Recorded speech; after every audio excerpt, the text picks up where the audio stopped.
रामपुर के जंगल में बीनू चिड़िया अपने परिवार के साथ रहती है। बीनू चिड़िया की तबीयत बहुत खराब थी। उसकी सास ने कहा, चलो बेटी, तुम्हें डॉक्टर के पास ले चलूं।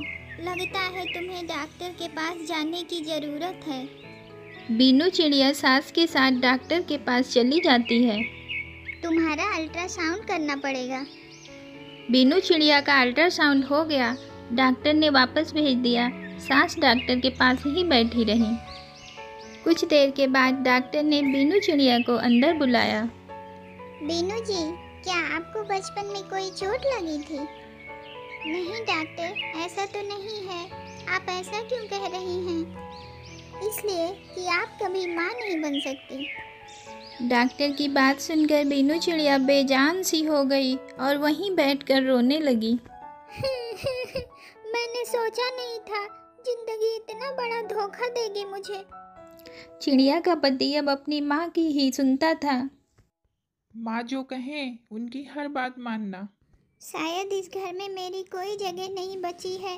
जब औलाद ही पैदा नहीं कर सकती तो फिर मेरी जैसी औरत का उनकी ज़िंदगी में क्या काम। माँ जी को तो केवल बच्चे से मोहब्बत है। बेटी, फिक्र क्यों करती हो? मैं तुम्हारे पति को कुछ नहीं बताऊंगी। अगर तुम कहो तो मैं तुम्हें एक बाबा जी के पास ले जाऊं। उनके पास जितनी भी औरतें आती हैं सबको यही दिक्कत होती है। वो सिर्फ 7 गोलियां देते हैं और उसके बाद तुम्हारे घर में खुशखबरी पक्की है।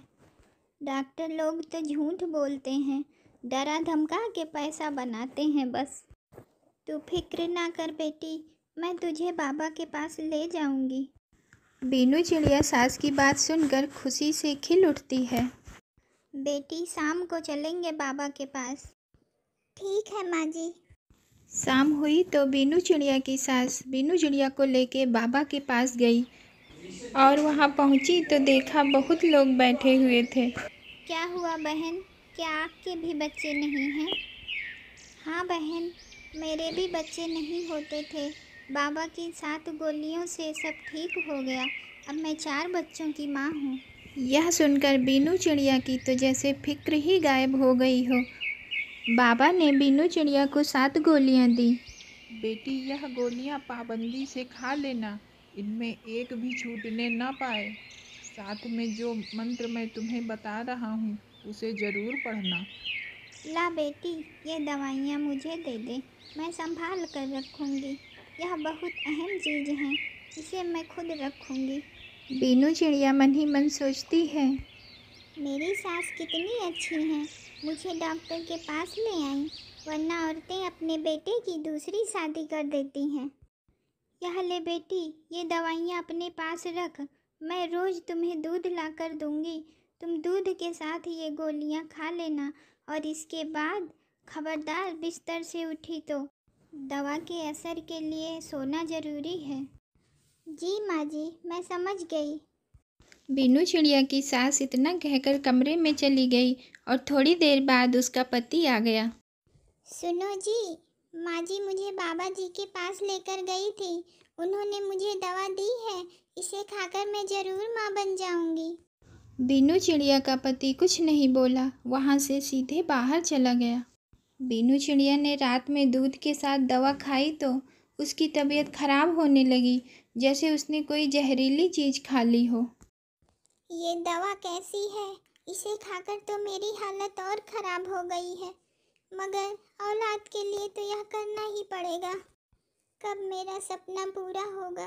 कब मैं ये खुशखबरी उनको सुनाऊंगी? पता नहीं क्या हो रहा है। जब मैं सुबह उठती हूँ तो मेरे कमीज पे ये काले रंग के धब्बे क्यों लगे रहते हैं, और पता नहीं क्यों मेरा सर भी भारी हो रहा है। मगर मैं माँ जी से नहीं कहूँगी, नहीं फिर से वो मुझे बाबा के पास ले जाएंगी।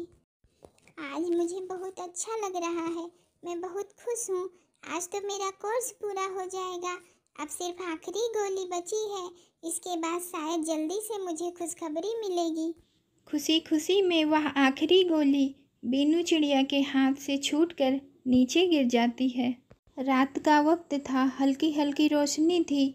गोली ढूंढने की कोशिश की मगर वह नहीं मिली। पता नहीं कहाँ चली गई, सब जगह ढूंढ लिया। पता नहीं बाकी 6 गोलियों का असर होगा कि नहीं। आज आखिरी दिन था, कहीं पूरा कोर्स न बर्बाद हो जाए।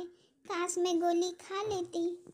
सुबह सुबह जल्दी उठूंगी, बाबा के पास जाकर फिर से दवा ले आऊंगी। मगर इसकी नौबत नहीं आई। अभी बीनू चिड़िया को लेटे 10 मिनट ही हुए थे कि उसकी सास कमरे में आई। बीनू चिड़िया ने सोने का नाटक किया कि कहीं माँ जी यह न समझें कि उसने गोली नहीं खाई है। बीनू चिड़िया ने सोचा कि सास जी अभी चली जाएंगी, मगर ऐसा नहीं हुआ। वह आँख खोलकर देख भी नहीं सकती थी। थोड़ी देर बाद एक जानी पहचानी खुशबू आई। ये खुशबू अगरबत्तियों की थी। जब गरम गरम राख बीनू चिड़िया के ऊपर गिरी। आ, माँ जी ये क्या कर रही हैं आप? सामने अपनी सास को देखकर बीनू चिड़िया कांपने लगी। सास ने काले कपड़े पहने थे और माथे पर काले रंग का टीका लगा रखा था।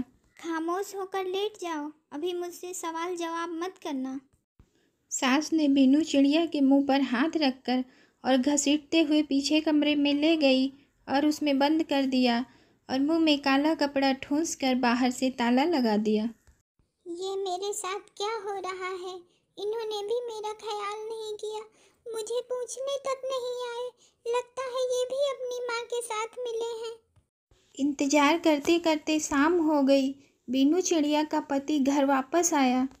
मैं जानता हूँ तुम यहाँ पर हो, मगर तुम्हें सब्र से काम लेना होगा। इसके पीछे छुपा हुआ राज तुम नहीं समझ सकती।